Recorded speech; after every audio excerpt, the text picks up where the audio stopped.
It's your girl, Rachel. I have Anne on my show today. How are you? Doing great. Thanks for having me.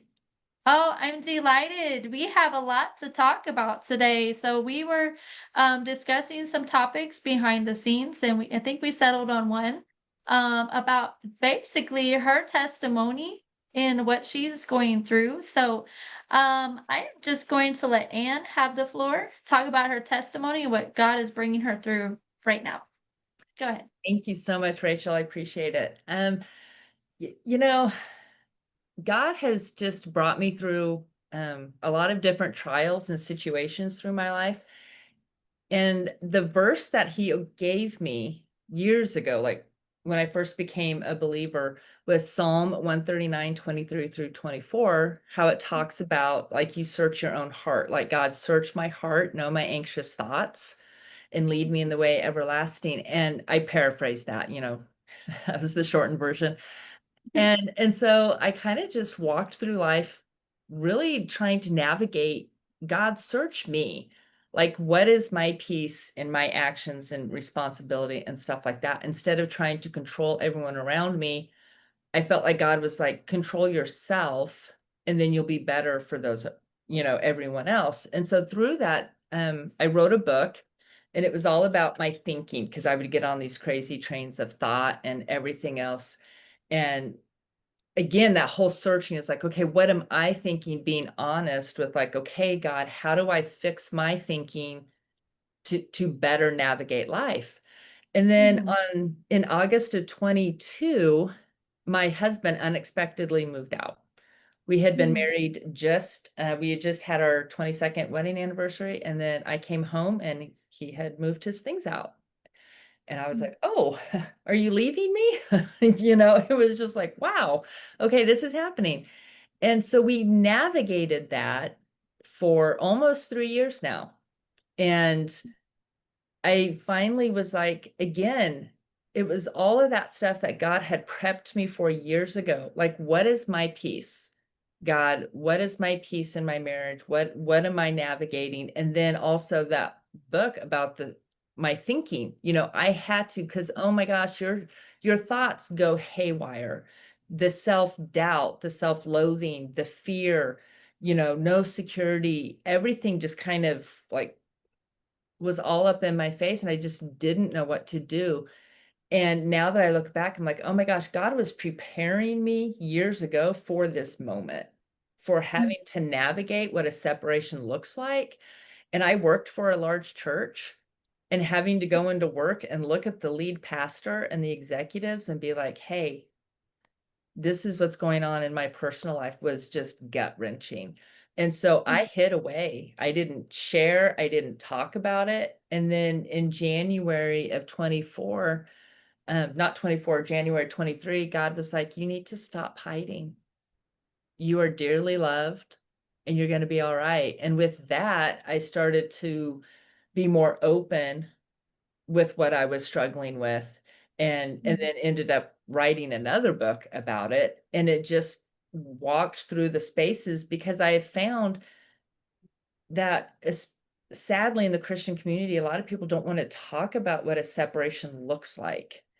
And Mhm. and to navigate it for 3 years, in this, like, unknown ambiguity, and you're trying to work through it, it was messy, but Mhm. God just held my hand and just walked me through all of the mess and unknowns. Mhm.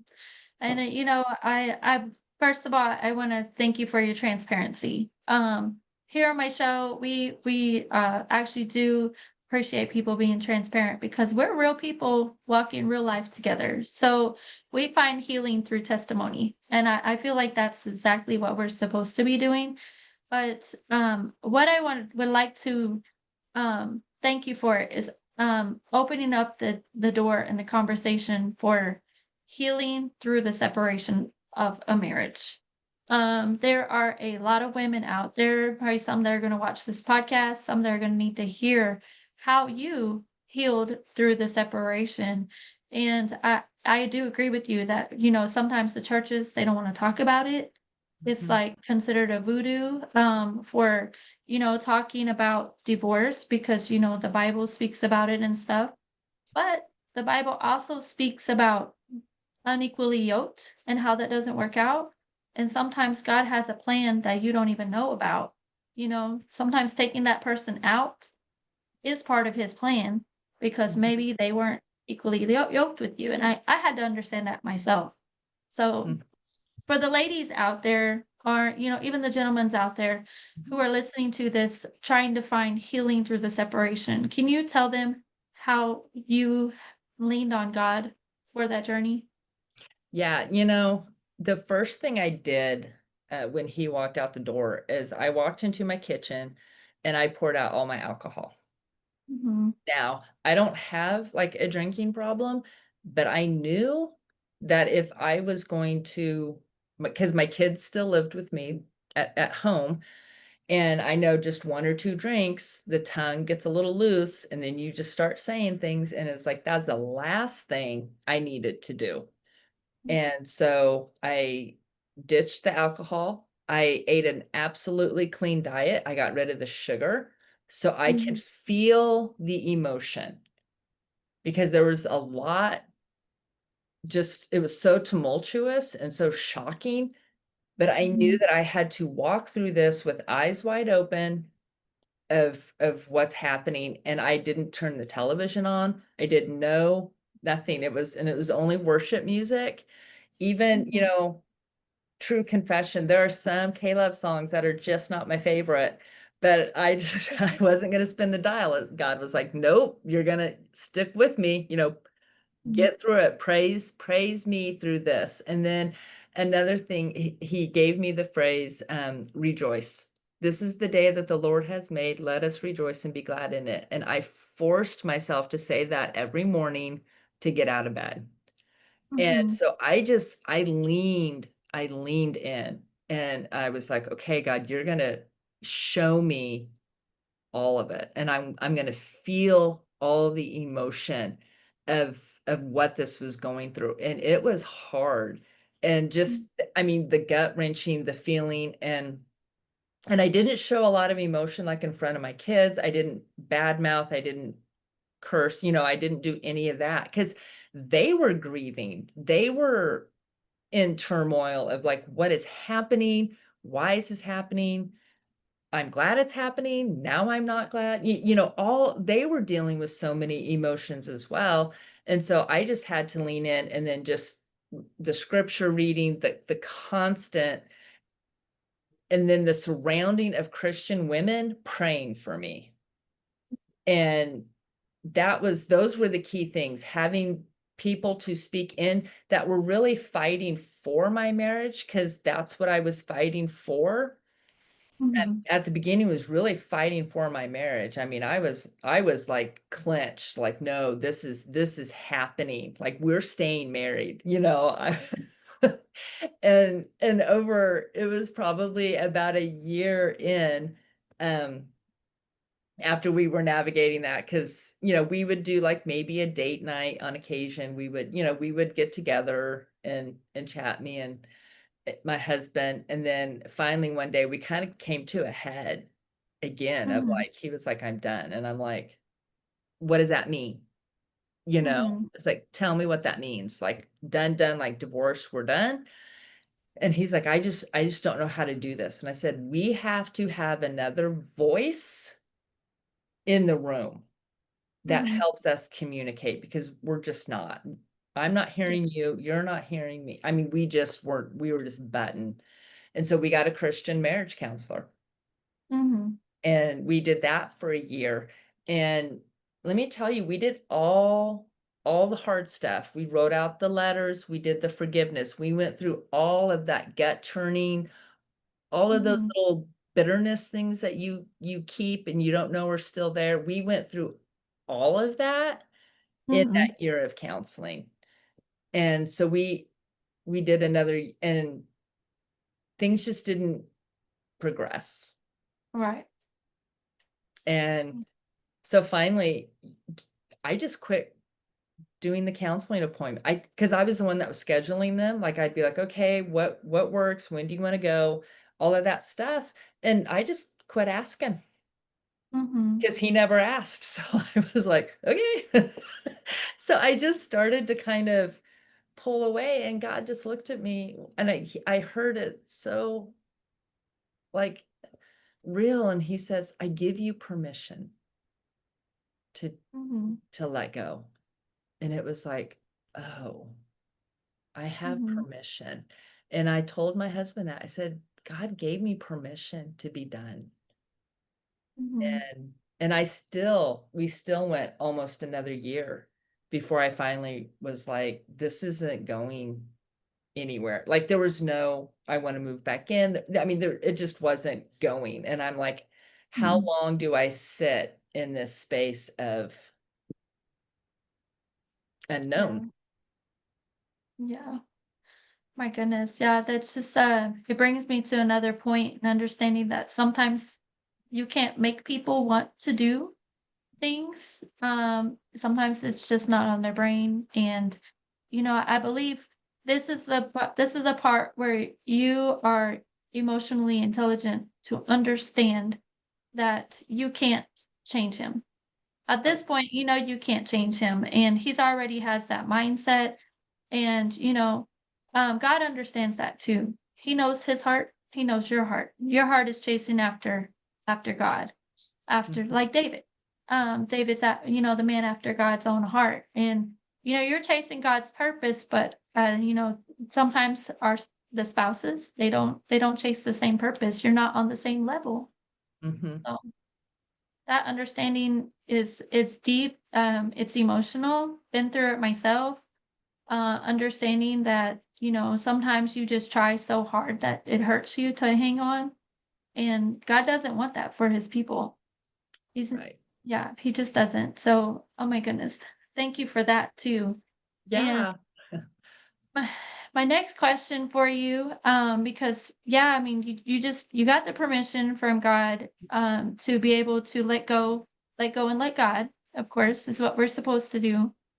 But there's like this healing process in the community of women around you. So, how was that process for you? How did they help you out? Like I said, have amazing friends that, we're constantly praying for.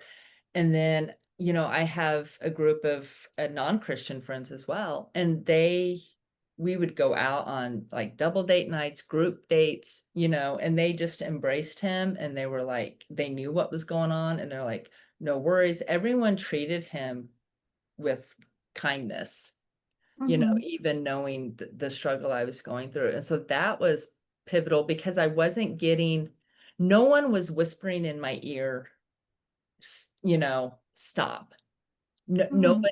nobody did that. My friends, they trusted me and what I was working through and what I was believing God was doing, and so that Mhm. was so key just to really to listen, and it was almost like they were just praying and helping me through getting where I needed to be and not pushing me to where they thought I should be. And I think Mm. that's so key because you think about, like, Job, when he sat there, his friends kept trying to push him out and telling him, "Don't think that way," or, "No, just do this," and it's like my friends just sat with me Mhm. in the grief, and because it was this constant, like, trying to understand, like, what my reality was. I had to, and like my sister would always say, "Live in your reality." Like, what's real? And I'd have to pause, and I'd have to really think about it. It's like, "Okay, stop playing, like, these other don't write scenarios in your head that aren't true." I had Mm. to look at the reality of the situation, and so having friends do that and reminders, but not telling me one way or the other, and that's the thing in today's culture is you can find 100 people to tell you, "Get divorced right now," and 100 people that tell you, "You can never get divorced, it's the worst thing ever." I could go out the door right now and find people to sit with me in those spaces. but I was Mhm, fortunate to have friends that allowed the process to happen and pray with me through it and sit through mhm. the ugliness of it. Absolutely. And I'm thankful for your friends because without them, it probably would have been a whole lot harder for you. Yes. Mhm. I am I too. Yes. mhm. I am really thankful for friends like that because, I mean, you speak the truth about that. There's a lot of people that will whisper in your ear and be like, yeah, you need to divorce him. Like, he's no good. Like, you need to do that. That's what the world wants you to think. And then you have those that are, of course, going to be like, oh, no, you can't divorce. It's forbidden, this and that, all that kind of stuff. So it's kind of like, hold up, what does God want for me? Like, what does God want? Like, y'all just let me put my earmuffs on. I don't want to hear you guys. Yep. So uh, true. and I also like I speak on experience, understanding that God doesn't want His children in especially in marriage to be in a situation where they're constantly at conflict with each other. It's not good. You're not on the same level. You're not going to pray the same. But it is understanding compassion with each other as well, that you are where you're at, I'm where I'm at, and sometimes it just doesn't work out. Mhm. Um, so for those ladies out there, those gentlemen out there that are going through this state of singlehood, going back to the singlehood, understanding like what hmm, my next question. Like what and during this process, what are you doing now to continue focusing on what God has for you instead of that situation? You know, that's so good. I moved out, so I moved to a new place, on Mhm, my own, and it just worked out because we have 2 boys, and they're, young adults, and so they have mhm, also moved out, so we were actually all living in our own spaces for the first time, and it all just kinda happened, mhm. simultaneously. I got the dog, um Love dogs. We love dogs. I know, I love my dog. But it's just me and her, and I moved, north, so I'm in a completely different community, and I'm Mhm, just getting used to just being with me, and mhm, the peace of that, and also the joy of that. Because it's weird to say, like, I'm living alone, but I'm not lonely. mhm, I'm just not. I feel good, I love but it's getting the new rhythms, it's getting and focusing on that and not being like, "How can I add someone to the mix?" It's mhm, like, "No, no, no, no, no, there's no interest in dating, there's no looking, there's no" well, 1, I'm still legally married, because the divorce isn't final, and so I wouldn't do that anyway, because mhm, I'm not going to entertain another mhm, person until, like, everything is done and done, because I don't think that's right. Um, mhm, and so for those that are walking through this, just really get used to being with you mhm, and being okay with what that feels like, with what that space is. Because if you're not comfortable alone, you're not gonna be comfortable with someone else, right. because you're looking for them to feel that hole, that thing you're missing, and it's like only God can fill that space, and so getting just used to the new normal and it really has brought me peace and joy, and then these new things like, um, I just came back from Guatemala, I was on a mission trip, Mhm, and that was 2 weeks ago, and let me tell you, that changed my life, like, in a way, it was unexpected. And I mhm, didn't wanna go to Guatemala, and it was a mhm, mission trip through our church, but they needed more people or they were gonna have to cancel the trip. Well, I was mhm, going to do a whole 'nother like, a little mini vacation for myself now that I finally decided to do the divorce. I thought, "I'm just gonna go to the beach, relax, everything else," and God whispered to me, he said, "Hey, instead of spending that money on the trip, why don't you go to Guatemala?" mhm, And I said, "But God, I don't wanna go to Guatemala." mhm. Says, "Huh, I didn't ask if you wanted to." And I went, "Oh, touche, God, touche." So I applied to go to Guatemala, and I did not go to the beach. Um, Mhm, I totally changed my plans, and I was obedient to that, and God just showed me a new way of living, mhm, um, just opened my eyes. I'd been on mission trips before, but this one really did a life transformation, and he's really saying, "Hey, I got new things for you." Like, obey, come with me, you're gonna see the world, and you're gonna change people for me, mhm, and that is like, wow. And so anyone mhm, who's, like, in this space is like, don't don't look for someone else to fill whatever void you're feeling right now, just strictly go to God. Get in the word, read it, even if you don't hear anything or it doesn't make sense, just maintain that reading and then just pray. And even if it's just the words, God, please help me today. Do that, rejoice in the day, for this is the day that the Lord has made. If you can just keep that in the forefront of your head, and then as you get those negative thoughts or you see a text or a phone call come through and you're just like, oh, just pray and be God, just be with me.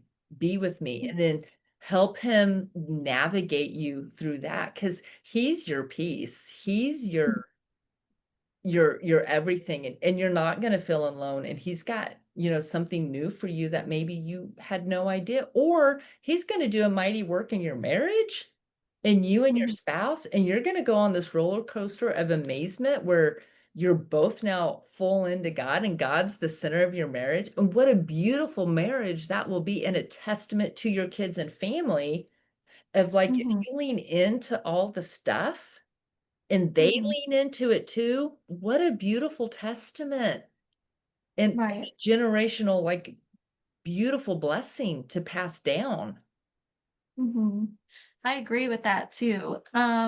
Just for our viewers out there, we're not advocating for divorce. What Mhm, we're trying to focus is we are advocating for following God's purpose in your life, no matter what your situation. Um, I find it really beautiful and that I'm seeing like whenever you're talking about your relationship with God and walking with him, like you're glowing, girlfriend. I'm just like, the peace is there, like the understanding is there. It's like the passion to follow him no matter what the circumstance is there. And I just want to say I can see it. I noticed it while you were talking. It's evident, okay? you. It really is. I think, when we start following, we're obedient to what God has for us. I could also second that you're gonna stop looking for that person to Mm, feel the temporary happiness in life. I will say there's a lot of women and men out there who go from one relationship to another, who tend to gravitate to the next relationship to feel the pain that they're experiencing because they think it's going to last. mhm. And it doesn't. It just leads to more hurt, more unsettledness, more trauma, more pain. And, a lot of people need to understand that those things are temporary, but when you have God in your life, walking with you, must I remind you, God is there no matter what we all go through.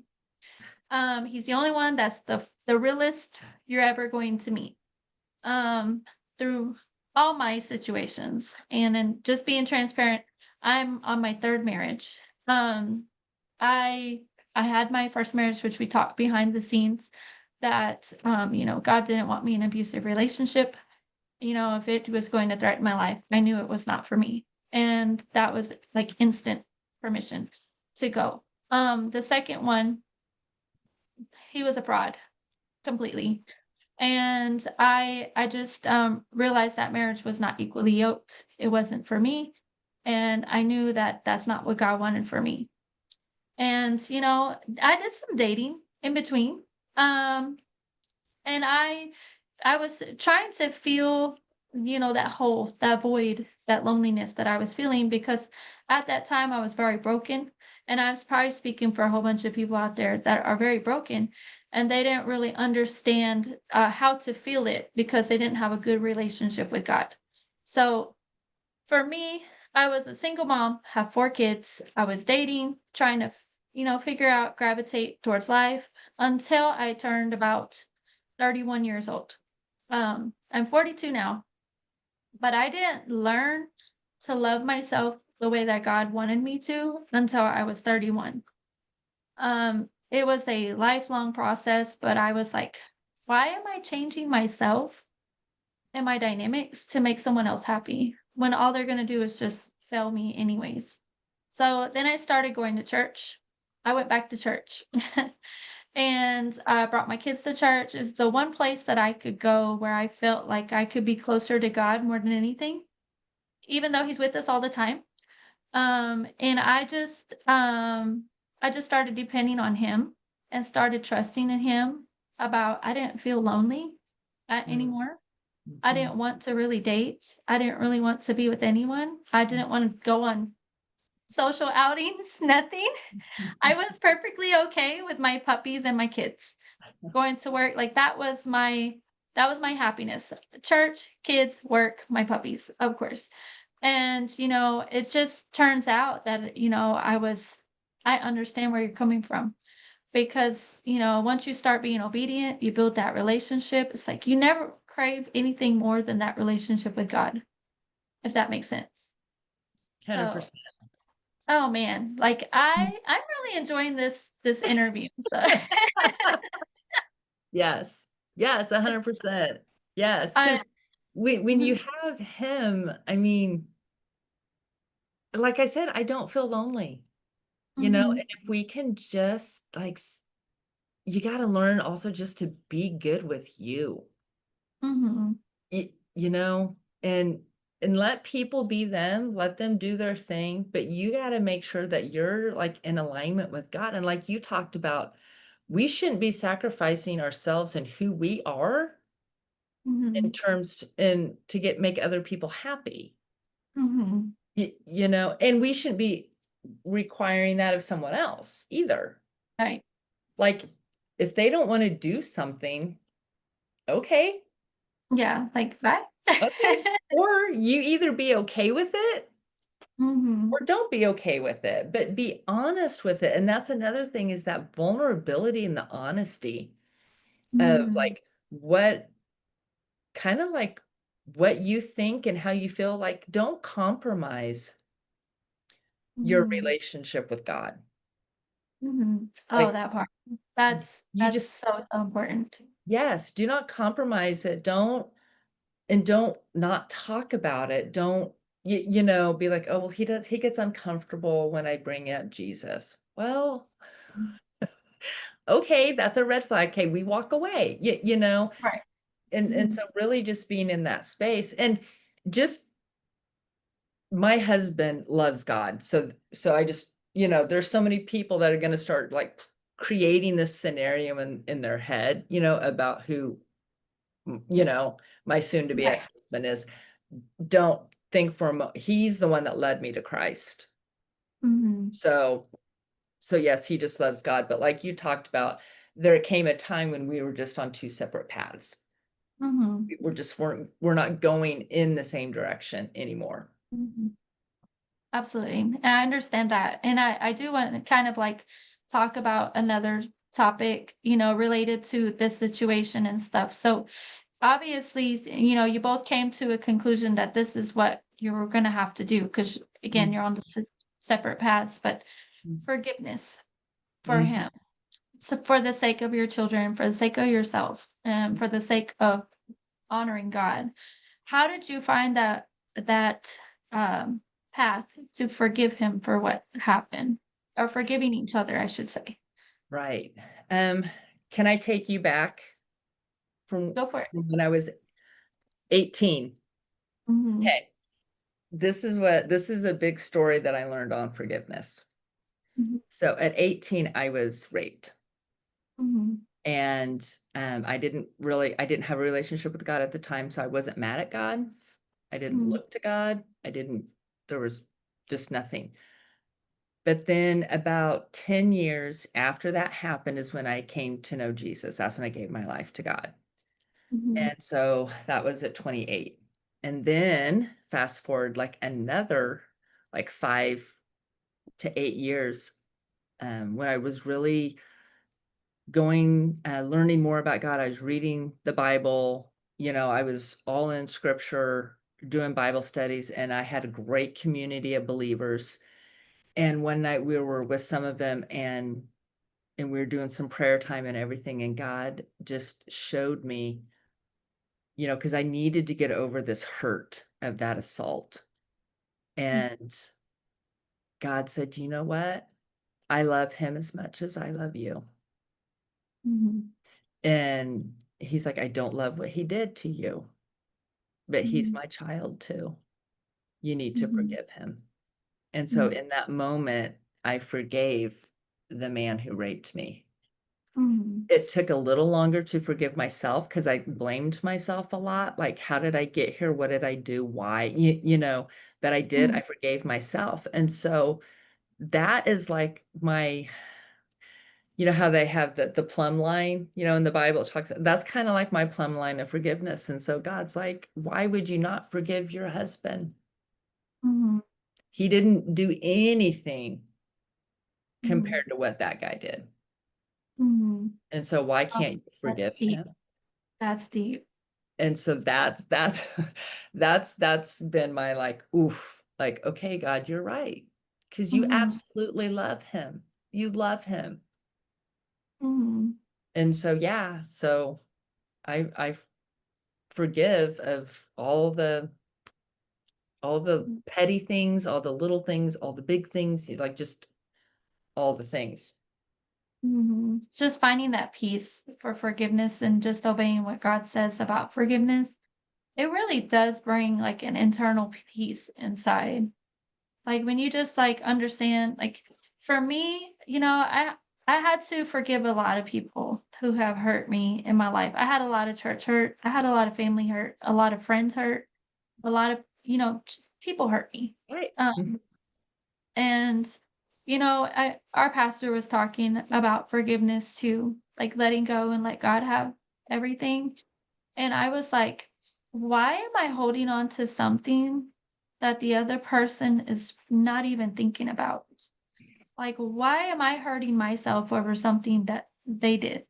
mhm, And for me, it was also understanding that in order for us to receive true forgiveness from Christ, we have to truly forgive other people, even if it's the most hurtful thing, and that mhm, we're not supposed to be holding on to it. Like choosing to forgive is a lifelong process. Like you're gonna relive it.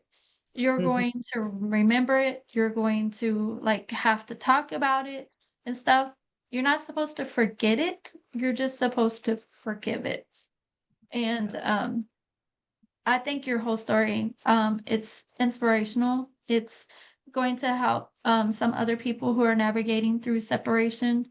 Just true understanding that, sometimes God does what God does and he allows things to happen, mhm. but it is all to better you in the end. As long as you're walking with him. So I have to Yes. put that in there. As long as you're walking with him. Yes, yes, that's so key. Yes. Man, I just want to thank you for being on my show today. This has been a great episode. I really enjoyed it. I did too. Thank you. Absolutely. And so for your books that you have, because I know Mhm. you're an author, where Yes. can people go to find your books?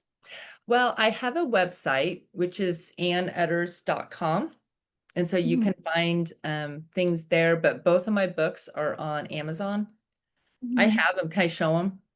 Yeah, go ahead. Okay. So this is the first one, the Retrain Your Brain book. And Mhm, then the second one, the Separated Not Divorced, it actually has my face on it.